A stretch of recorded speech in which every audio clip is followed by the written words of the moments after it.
Sa kauna-unahang pagdinig ng Senado tungkol sa war on drugs kahapon, kinumpirma ni dating Pangulong Rodrigo Duterte na may binuo siyang death squad noong sa Davao para labanan ang mga kriminal. Pero itinanggi niyang iniuutos sa mga ito na patayin ang mga drug suspect. Magbabalita si Mayan Los Baños. Meron akong death squad pero hindi yung mga pulis. Sila rin yung mga gangster. Yung isang gangster, utusan ko, patayin mo yan, kaya kung hindi mo patayin yan, patayin kita ngayon. Ito ang inamin ni dating Pangulong Rodrigo Duterte sa pagharap sa unang pagdinig ng Senado kaugnay sa war on drugs. Alkalde pa lang daw siya nang buuin ang death squad para labanan ang mga kriminal. Mga dating police chief daw sa Davao ang namumuno rito. Yung isang senador, yan ang nakaupo niyan, si Senator De La Rosa. Death squad rin yan. Pero nang klaruhin ni Senate Blue Ribbon Committee Chairman Senador Coco Pimentel, may sarili kayo ngayong tinayo na hit squad. Is that what you're trying to tell us? Para hindi po kami nalilito po. I mean, can we be very clear? Hindi naman death squad. Basta alam ng tao sa Davao na nandyan ako. At magkamali ka and you commit a heinous crime at walang mapuntahan yung agrabyado, ako yan. Itinanggi rin ng mga dating hepe ng Davao Police maging Senador Bato de la Rosa na may death squad. 100% joke talaga yung sinabi niya. And in fact, binawi naman niya afterwards. Sinabi niya na hindi kasama ang pulis sa death squad.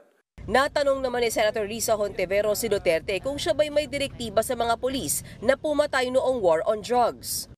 Ang sinabi ko, ganito, prangkahan tayo, encourage the criminals to fight. Encourage them to draw their guns. Encourage them lumaban. Pagka lumaban, patayin ninyo para matapos na ang problema ko sa siyudad ko. Yan ba ang trabaho ng pulis? Na pumatay ng mga suspected criminals? Pag lumaban. Para mapatay, para masabing nanlaban. Correct.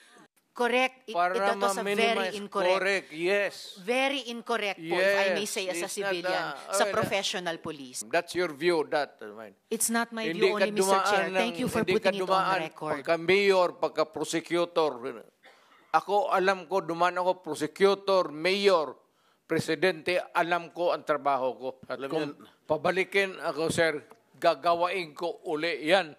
Lalo pang nagkainita nang tanungin ang dating Pangulo kung inaako niya rin ba ang responsibilidad sa pagkamatay ng ilang biktima ng extrajudicial killings. Kung sabihin ko, I will take full responsibility, magdating tayo sa korte, hindi naman tatanggapin yan. Well, Mr. Chair, and if the resource person could keep his volume and pitch to a normal Mr. Chair, trying level. to pin me down on Mr. Chair, you are pinned down by your own statements of October. You have to pin me Mr. down. Chair. I'm not trying to pin you down on The exchanges are no longer productive. Mr. Chair. Do not pin me down on semantics.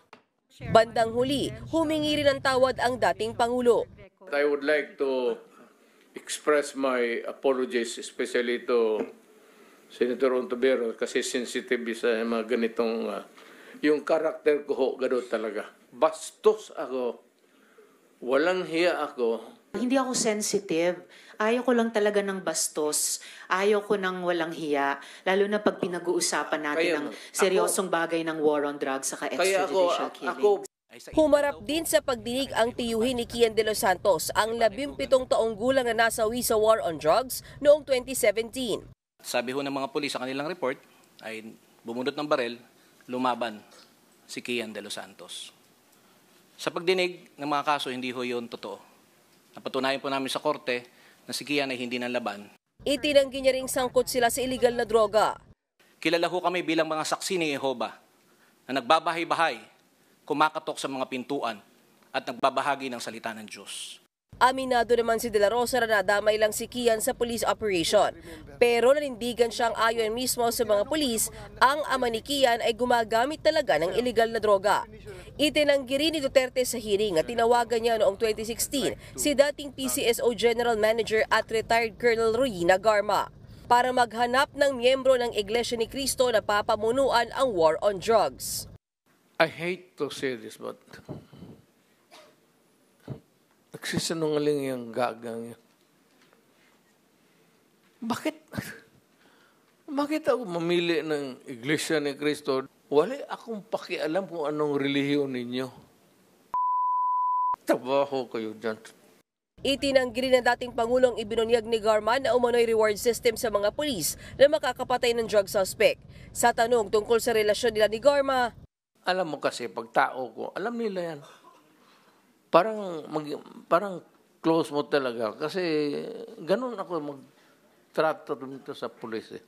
Humarap din sa pagdinig si dating Mandaluyong Police Chief Colonel Hector Grijaldo na isa sa mga iniimbestigahan kaugnay sa pagpatay ni dating PCSO Board Secretary Wesley Barayuga.